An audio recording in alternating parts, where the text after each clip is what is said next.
Today we are on page 5. For those of you who have the version of the Ramayana that we are using. Those of you looking on IETV, on Facebook, on YouTube, Pandit Adesh has arranged for our dohas or chaupais to be put up so you can follow along directly on your screen. So we are on page 5.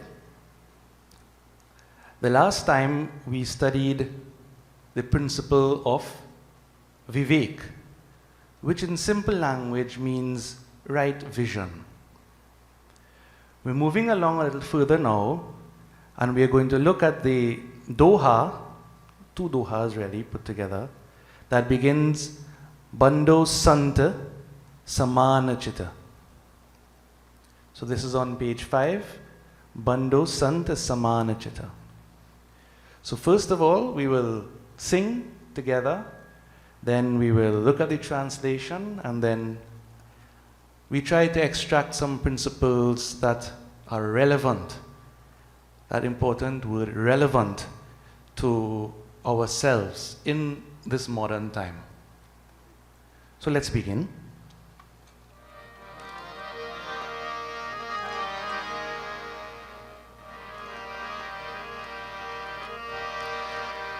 Bando Sant Saman Chitta, Bando Sant Saman Chitta, Hit anahit nahi ko, Hit anahit nahi ko, Anjali gat shubha suman jimi, Anjali gat shubha suman jimi, Sam sugandh kar do, Sam sugandh kar do. I reverence the saints who are even-minded towards all and have no friend or foe. Just as a gracious flower, clasped in both hands, sheds equal fragrance on the two, that hand which plucked it and the other that held and preserved it. We go on.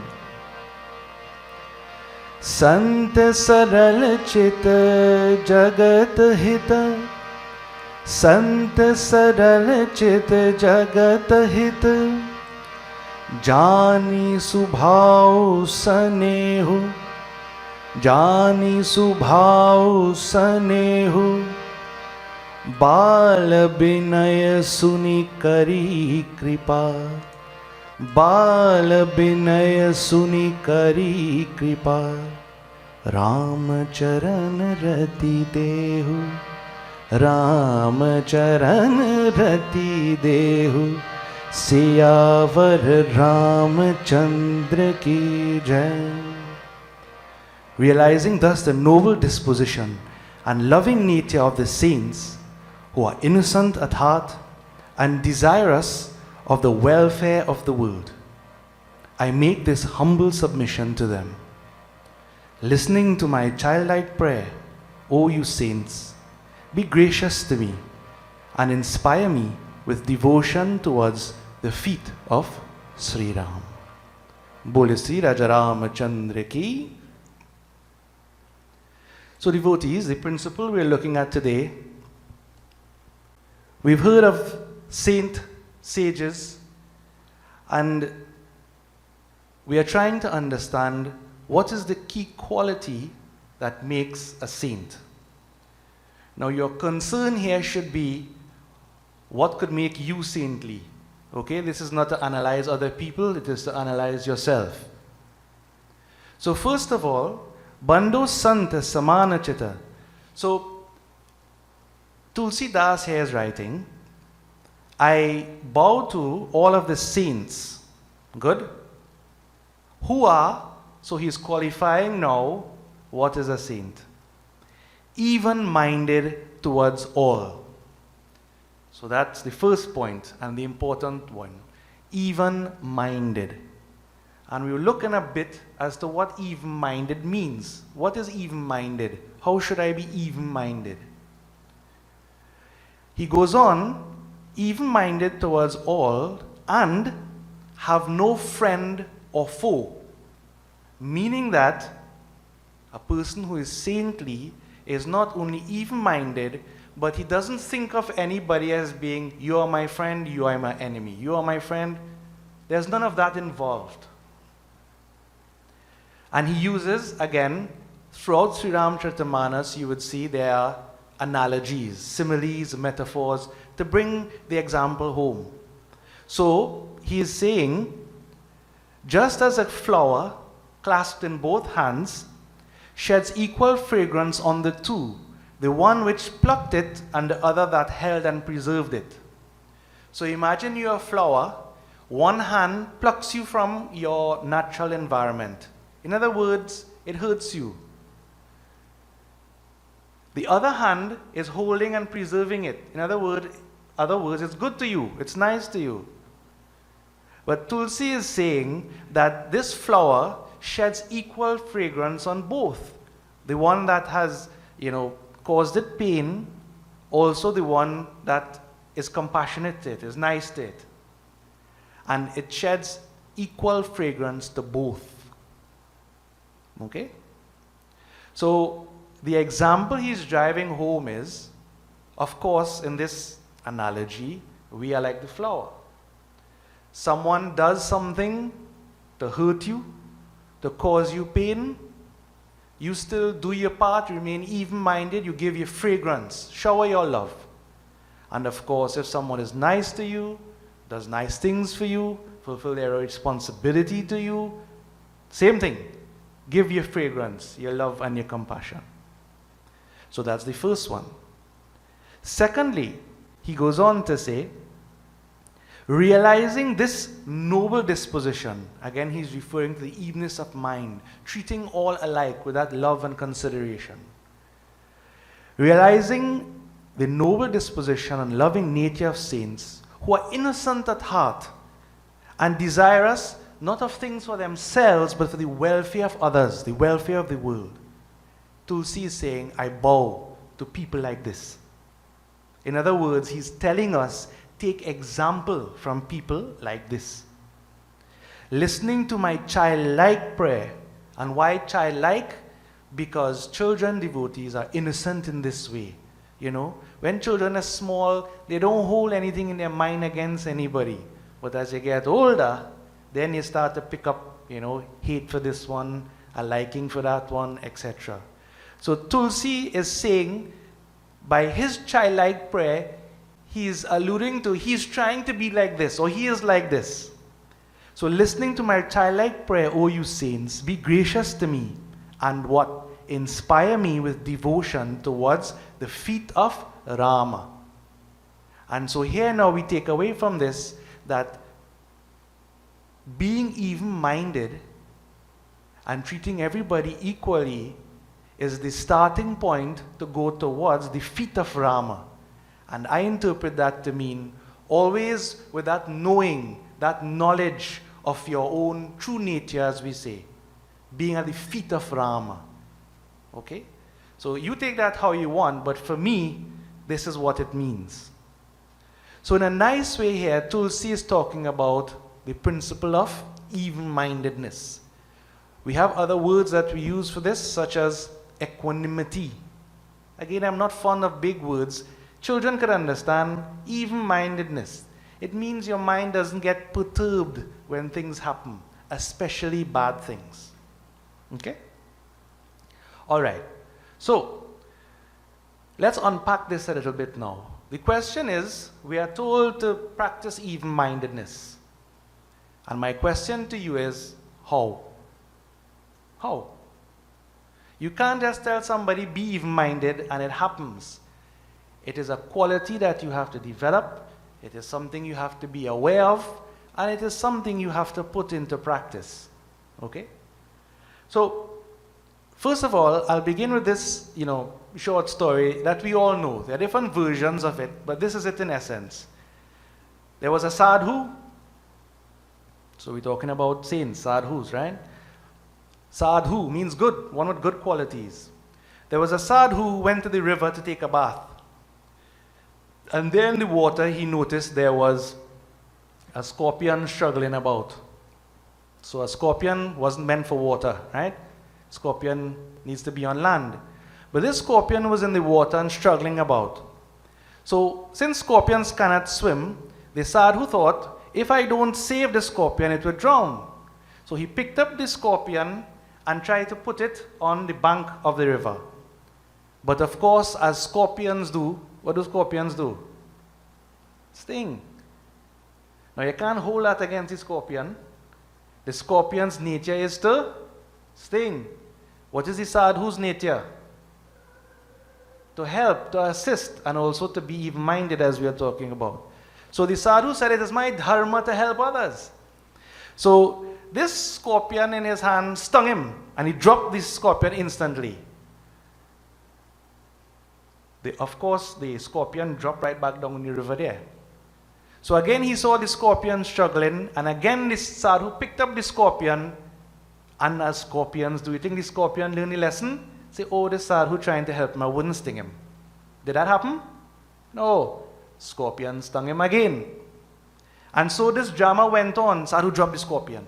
He picked up the scorpion, tried to move it again. Scorpion sting him, dropped the scorpion again. After a while, the sadhu said, you know what? It is my job to move the scorpion no matter what. Let him sting me how much he wants. But from my point of view, I am doing my duty. I am showing compassion to this scorpion. The scorpion doesn't know any better. So I'm assuming the scorpion here isn't thinking thoughts, right? So the sadhu picked up the scorpion, and the scorpion stinging. The sadhu eventually put the scorpion down on the bank and dropped down there. He had some poison in him, but luckily he didn't die. Now a hunter was watching what the sadhu was doing. And this hunter found this very strange. What is this sadhu doing here? And the hunter said, oh sadhu, forgive me, but it is clear that this scorpion would continue stinging you. Why don't you just, give it up and let him drown? And the sadhu replied, my dear child, this scorpion is not stinging me out of any sort of malice or ill intent. It is the scorpion's way of protecting himself. So you see, what the sadhu is doing is trying to look at things from the perspective of the scorpion. And the scorpion doesn't realize I am trying to help him. He sees a threat and he's stinging me. So that is the limitation of the scorpion. But it is not my limitation. So just as the nature of the scorpion is to sting, so it is my nature to save, to help. And so just as the scorpion isn't leaving his nature, why should I leave my nature, what comes natural to me? My dharma is to help those in need, those in pain, and I will not let a small scorpion take this away from me. And so, devotees, we've heard this story before, but what do you internalize from it? What do you learn from it? And the question I have for you is, do you behave like a sadhu, or do you behave like a scorpion? That's the question. Only you could answer that. In other words, is it your natural response, your nature, to lash out, to sting at people, to get angry, to quarrel, to cause confusion? Or is it your nature, your natural response to help, to assist, to take care? There are two sides. And some of you may be thinking, oh, this is simple. This is like, we tell children this. The problem is not children, devotees. Sorry to say it, but the problem is you, me, adults. Okay, with these attitudes, we are not childlike at all. Childlike meaning, childlike in attitude, in the way that we treat people. Okay? So, this story of the sadhu and the scorpion, tells us that there are always going to be people in the world, lots of people in the world, who are going to do things to hurt us. In your job, people gunning for you. People saying all kind of thing about you. Right? But yet still you have to work with them. Not so? You still have to deal with them. So, the choice we have. What is your choice? Either you get on like a scorpion and so you have two scorpions fighting, or you behave like the sadhu. You know, like Michelle Obama said, when they go low, you go high. Okay? So taking the high road, being the principled one, not getting angry and upset over the nature of these things. Okay. So now, let's look at strategies for how we can actually practice this in your day-to-day life. Okay? So I'm not telling you be even-minded and then you go home. We're going to look now at how you could practice even-mindedness on a day-to-day basis. What are the strategies? Now, before you could do that, you have to take a step back again and we come back to your mind, your own internal working. So as I've said many times, mana eva manushyanam. Your mind is the cause of your behavior. Karanam bandha moksha yoho. It's the cause of bondage. It is also the cause of liberation. It all rests with you, your mind and what you think. Now, in terms of our psychology in Sanatan Dharma, how we work is that we all have desires on a daily basis, okay? The reason you get up and you move and you do anything is because you have some sort of desire. Meaning, you have to get something done. You want to do something. I have to eat. I have to go to work. I have to look at the children. I have to do my duty, etc., etc. So, desires are the base that we operate from. And as we've mentioned before, we have various emotions that we experience. Some of them we consider positive, some we consider negative. But in general, we have kama, which is desire, and that leads to krodha, anger, matsarya, jealousy, mudha, pride, moha, attachment, and lobha, greed. So we call these streams of emotion. Let me put it simply. So what happens is when we have a desire and it is fulfilled, we get what we want, then sometimes it could lead to pride, or it could lead to attachment. We want more of it, and then we get greedy. On the other hand, when we don't get what we want, you get angry. And not only that, but jealousy comes. If somebody else gets something that you want, you get jealous. Okay? So these streams of emotions are always there in us. And it has an evolutionary basis. So I don't think anybody is saying don't feel. The thing is, we have emotions, we feel, we get angry, we get upset, we get jealous, we get greedy. And these things are only natural. The problem arises when you let these emotions, remember emotion is something that causes motion. It causes you to act in a detrimental fashion. Okay? So, these emotions now, we need to pay attention to them. Now, we have what's called mental winds that are caused by these emotions. So, whether we get angry, jealous, proud, it leads to changes in the state of our mind. Okay? So, I'm leading up to equanimity. I'm leading up to, control of mind, keeping your mind peaceful at all times, like the saint. But before doing that, we need to understand what causes our mind to go out of whack in the first place. Okay? So simply, there are 8 mental winds. Right? So I've put to you emotions. We have these 7 streams of emotion. And then we have 8 mental winds. So simply, these winds are gain and loss. When we get what we want, or we lose what we have, we don't get what we want. Honor and disgrace. Praise and blame, happiness and sadness, happiness and pain.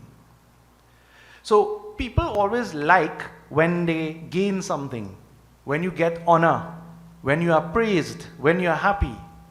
And we are averse to loss, when we lose something, disgrace, blame, and pain. Now the idea is, what is being put forward here is that when we have these winds blowing about, say we have a hurricane coming to Trinidad, what you do? What you do?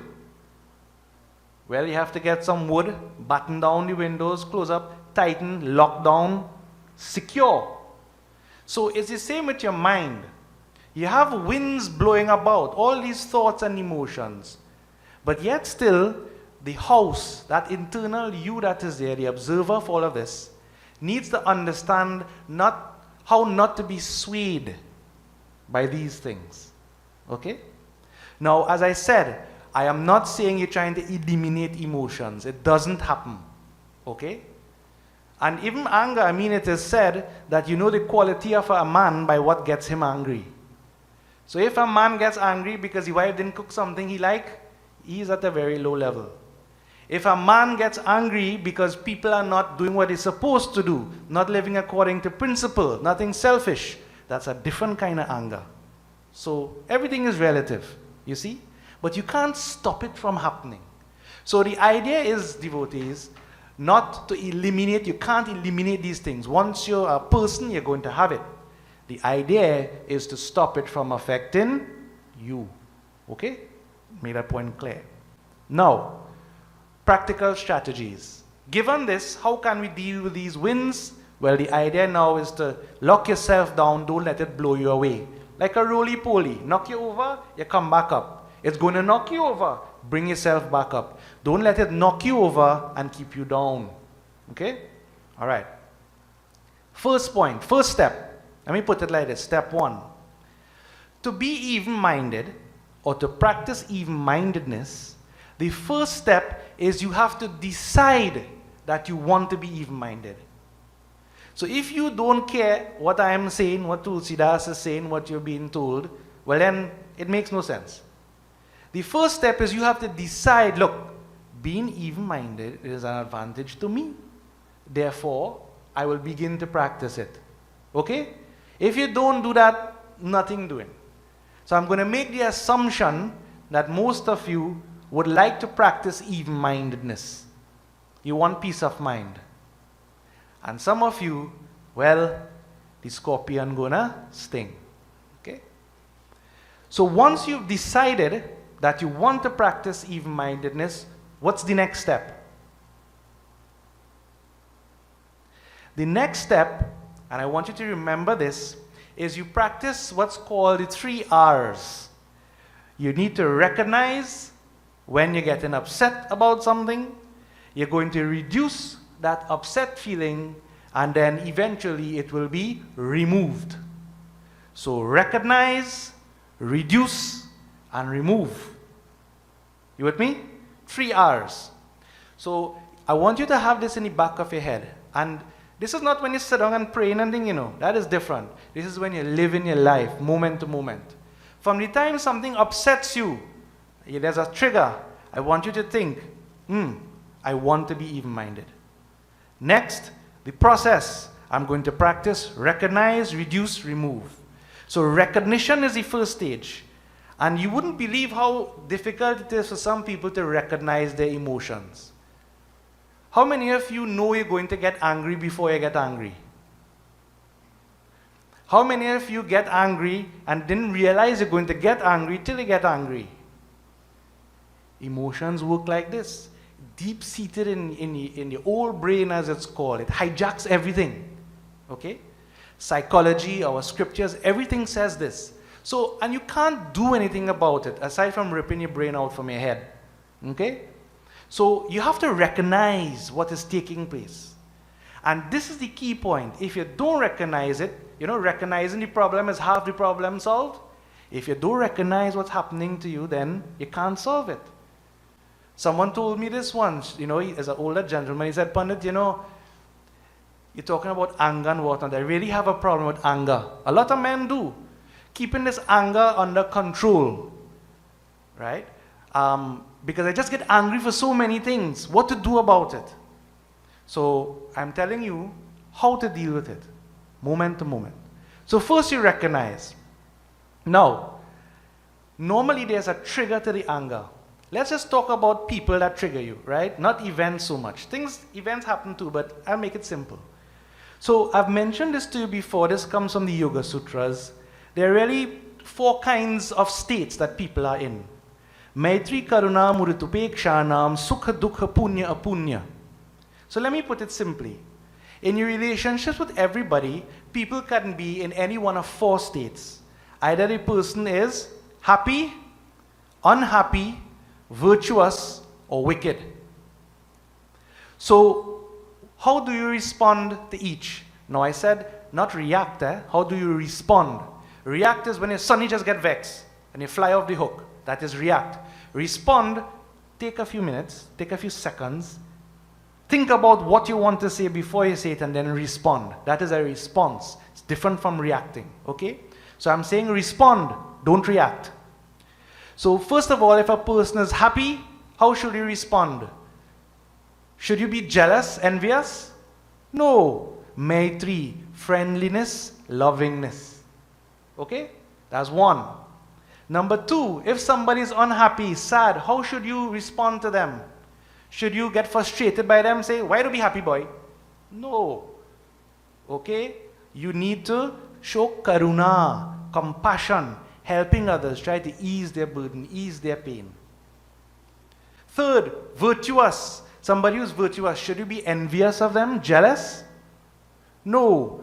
Mudita. We should take delight in their goodness, learn from them as an example. And the last one, the difficult one, the wicked people. Scorpion, how we deal with the scorpions in society? Do you get angry with them? Do you try to engage with them and advise them? And according to Sage Patanjali, no. We practice upeksha, which is disregard or indifference. In other words, keep your distance. So you accept that they are a certain way, they behave a certain way, and then you try to stay away from that, disregard as much as possible. Keep away. Move out. You understand? Which leads to really the big strategy here. When you recognize how you feel, you're getting angry, the first step is to move out of that environment. Now, I don't only mean physically move out. Okay? So suppose somebody's arguing with me something or the other, and they're hard-headed. You'd put in logic, all kind of thing. They want to believe what they want to believe. And I mentioned this to you before, human psychology as such. People will only want to confirm what they already believe. Nobody takes evidence contrary to what they believe, which is where the scientific method comes in, but that's another story. The human psychology is quite interesting, the way that people think. So all of you believe certain things. I could present any evidence to the contrary. You wouldn't believe me because you believe what you want to believe. Everybody does it. So don't waste your time. You see, arguments, argument is based upon ego. People argue because they want to be right, not because they want to figure out what is right. Think about that. So, a few years ago, I used to want to argue and try to get people to see this and that. It's a total waste of time. Nobody. Don't argue with anybody. And people who like to argue, it is driven by ego alone, nothing else. There's a difference between trying to show you something and get you to understand. That's different. That's not an argument. But an argument, when people quarrel in this, that, and then you see a son kill a mother, a neighbor kill a next neighbor, two fellas in the bar kill each other, it starts with an argument. Okay? All right. So the first step coming back now, recognize. Recognize when you're getting upset. You feel it. You remove yourself, you walk away from the environment. So this is strategy number one. To reduce how you're feeling, distract your mind or go away. Move out. Okay? You're quarreling with somebody, your wife or your parents or your children or whatever, people not understanding, move out. Count 1 to 10 and don't say anything. Get out of the environment. You do not want things to escalate. As the Paramachar has mentioned from time to time in Sanatan Dharma, they call it Tattva Gyan. Somebody on a high horse, you go low. Right? Somebody high, you go low. You just do the opposite. You can't have two scorpions fighting. Nothing ever comes to that, only death. Okay? So move away, distract yourself. Strategy number one. Second strategy, self-talk. Now this is an interesting one. When athletes want to perform well, you know what they do? If I was an athlete, I'm not, and I run in a race, I would say, Umesh, come on. You need to do better. Push harder. When you talk to yourself in the third person, you find that you get a better psychological outcome. So if I'm getting angry, right? Suppose Abhinav, what you do, boy? Suppose Abhinav throw down some juice on the ground or something. Or as he likes to do, leave things all over the place. Instead of getting angry and flying off the hook, I would talk to myself, I would say, listen, Umesh, you want to be even-minded. You're not setting the right example if you get angry. If you have to teach a lesson, calm down first and explain to him why you're doing this, etc., and approach it in a calm manner. Being calm is a superpower, right? So you talk to yourself in this way. So as you go about your life, the second strategy is say, I want to be even-minded. Come on, I can do it. In this circumstance, this person is annoying me. I'm just going to pull away a bit and keep cool, right? The third one, use your breath, breathing. So you find you're getting worked up, what to do is take a couple of deep breaths. So you move yourself out, talk to yourself, take some deep breaths. Why? Because when you breathe, it activates something called the vagus nerve. Vagus or vagus, I'm not sure how it's pronounced, but it's a nerve that activates your sympathetic nervous system. In other words, it makes you automatically calm down. That's why you breathe. We have all these yogic practices. Take a few deep breaths, calm down, okay? And then we have, after you've done that and you've settled down, never make any sort of, rash judgments or tell anybody anything when you're in this state, because you always regret it afterward. Always. Okay? So once you've done that, and now, you've reduced that feeling in you, the emotions carrying you away, then now you could settle down and look at the remove.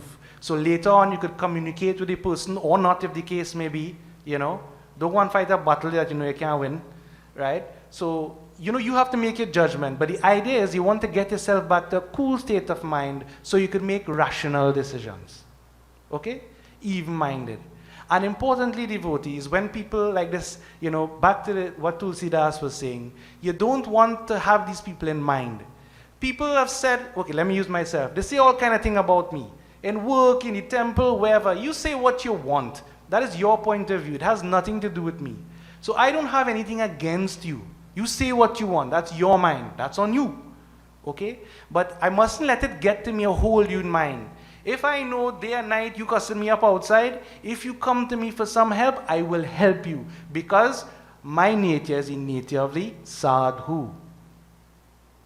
Are you like this? And of course, if people treat you well, they treat you well. Okay? So, this is the 3 R's. You want to recognize, you want to reduce, and then remove. And what I would say is, if you really have problems now, aside from your regular prayer, brat, whatever else you do, mantras, you could also, you see physical activity, you see men especially who can't control anger, go and run in the savannah every day, make 3 or 4 laps. Get that out of your system, reduce the cortisol in your body, the stress hormone. Meditate, spend some time sitting quietly and just looking, breathing. And that will help you in the long term. Is like maintenance therapy for you to control these emotions that go out of whack in you. Okay? So there are many things that could be said, but let me summarize here, right? We discussed this nature of the sadhu is to be even-minded. We all need to practice even-mindedness. How to do it? We spoke about you need to first decide to be even-minded and then practice the 3 R's moving forward. Recognize, reduce, remove. Okay? And then I put to you some strategies in brief how you could do this. You try to calm your mind. You try to assess the situation logically. Don't make rash judgments. And when you're in a better frame of mind, address whatever problem. But remember, at the end of the day, devotees, that, you're trying so hard to change the world, make things fit this, but they never go exactly the way you want it to go. So let me end up now with, I like these little Zen stories, right? Now, a Zen story, don't mistake it, it's not a story with a punchline. They are known as Zen koans. I don't know if I'm pronouncing that right, K-O-A-N. But they are meant to make you think. It's not really a punchline kind of story, right? So, to summarize this, see if you can remember this. It's simple. A man went to a Buddhist monastery for a silent retreat, and when he finished, his meditation, whatever, he felt better. So the teacher there said to the monk before he left, well, how did you, find peace? What did you learn from all of this? And the monk said, after thinking a bit, I said yes. To everything that happens, I said yes. Now, what is he saying here? He is saying that all our pain, everything that we experience, comes about because we resist what is. We try to deny the situation. Oh, I'm not happy at work. I'm not happy at home. My husband is so and so. My children so and so. The government so and so. And it's always a negative reaction to what is. But if you say, yes, I accept this for what it is, then you can move forward to deal with it. You see? So this acceptance comes first. Say yes. I recognize don't fight it, otherwise you're going to get stressed out. So say yes. And finally, devotees, there was another Zen master who he was given a cup, a crystal cup, a beautiful cup. And it was a gift, from one of his chelas, as we say. So he was very grateful for this cup. And every day he would drink out of this crystal cup, and he put it up in a nice spot where visitors could see it when they came. But you know what he would do? Every morning, before he did his duties, he would hold his cup and look at it. And he would look at it and think, you know what? This cup is already broken. It wasn't broken, But he would look at the cup and say, you know what? This cup is already broken. And so one day, later on, a visitor came, a clumsy visitor, and of course this visitor went and knocked the shelf where the cup was, and what happened? The cup fell down and shattered. And the Zen master, looking at the shattered cup on the ground, what was his response? He remained calm, he looked at the cup, and he said, all right, let's clean it up. And he swept up the cup pieces and threw it away. And he was fine. So again, no punchline, but what is the story? Not getting what you want and losing what you have. The two fears that we have. If every day we look at everything we have, our relationships, our resources, our bodies, and say, you know what? All of this is already broken. It's not mine to keep forever. The day when it is lost to you, you would be okay. Understand? So contemplate this. These little, stories teach us these things. The psychology for coping in life, so that you begin to become even-minded. And I hope and pray that all of you here, everybody listening, that you practice this quality of even-mindedness, and we end up with a lot more sadhus and sadhunis in the world. Take the lesson, devotees. Bole Sri Raja Ramachandra ki Jai.